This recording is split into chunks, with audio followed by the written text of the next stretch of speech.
எல்லாரையும் ஏமாத்தி கரையான் புற்றெடுக்க கருடாக பாம்பு வந்த மாதிரி உள்ள வந்துட்டு எல்லாரையும் வேலை காமிக்கிறேன். என்கிட்ட பேச சொல்லுங்க. ஊர் உலகத்துல எல்லாம் பேசுறாருல்ல, பேச சொல்லுங்க. அன்புமணியை பேச சொல்லுங்க. எல்லாரும் கூட இருக்கவங்களாம் ராம்தாஸ் கூடவே இருந்து நாங்க தான்ப்பா பண்ணோம். இந்த மக்களுக்கு சொல்றேன். இப்ப கூட நாங்க அடுத்தது இதுல சேலத்துல கல போராளிகள், கல தியாகிகள் எங்களோட ஜெயில இருந்து போனவங்களாம் பண்றோம் சார். இப்போ 5 பேரை கூண்டாஸ்ல போட்டாங்க. முதல்ல கலைஞர் என்னதான் கூண்டாஸுக்கு ட்ரை பண்ணாங்க. நான் நக்சலைட்டு ஒண்ணு தமிழ்நாட்டில், அதுக்கப்புறம் அதுலேருந்து வெளியே வந்தேன். அது போராட்டத்தில் கலைஞர் சட்டமன்றத்திலே மன்னிப்பு கேட்டார். இன்றைக்கே குறிப்பேட்டில் இருக்குது. நான் தவறாக பேசிவிட்டேன். இந்த இளைஞரை பாருங்க இவ்வளவு படிச்சிருக்கிறார், தப்பு நான் அப்படி இப்ப எந்த காலத்திலும் பேசியது இல்லை. பேசாததை பேசியதாக சொல்றதுனால நீங்க மன்னிப்பு கேட்கணும். உயர் நீதிமன்றம் உச்ச நீதிமன்றம் வரை செல்வேன் என்று சொன்ன பிறகு அது 2 எம்எல்ஏக்கள் பேசினாங்க. டி ராஜேந்தர், என்னப்பா நீங்க சொல்றீங்க சட்டமன்றத்தில், அவர் இல்லவே இல்லைன்னு சொல்றாரு. உடனே அவர் சட்டமன்றத்திலே நானி கோனி குறுகி வாசிக்கிறார். என்ன சொல்றாரு? இவரை பற்றி நான் தவறான தகவல்களை அறிவித்து விட்டேன்.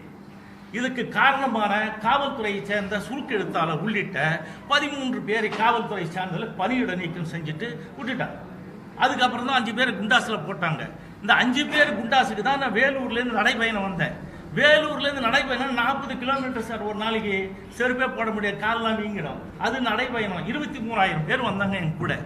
எங்களை அவலூர்பேட்டில் அடிச்சு இது பண்ணும்போது என்ன நடந்தது என்று சொன்னால், அப்ப முகமது இக்பால் இவரோட ராஜீவ்காந்தி அசாசினேட் பண்ணும்பொழுது அவர் எஸ்பியா இருந்தவர் தான். வேலிகாத்தான் செடியில் வந்திருந்தார். இன்று போன்ற மிகப்பெரிய பத்திரிகைகள் எங்களை தேடி கேட்டாங்க. எங்களுக்கு சாப்பாடு கொடுப்பதற்கு வழி இல்லை அந்த ராத்திரில. அப்ப என்ன பண்ணோம்?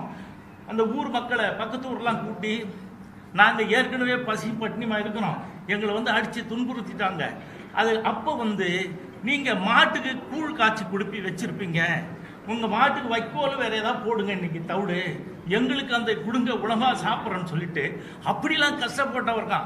இவன் கேட்குறான், சைக்கிளில் போறானா, என்ன சார் பஜனை இது, ஞாயிற்றுக்கிழமை வேலை செய்வான் 2 ரூபாய். அப்பெல்லாம் 2 ரூபான்றது சார் ஒரு ஆள் கூலி 1 ரூபாய்.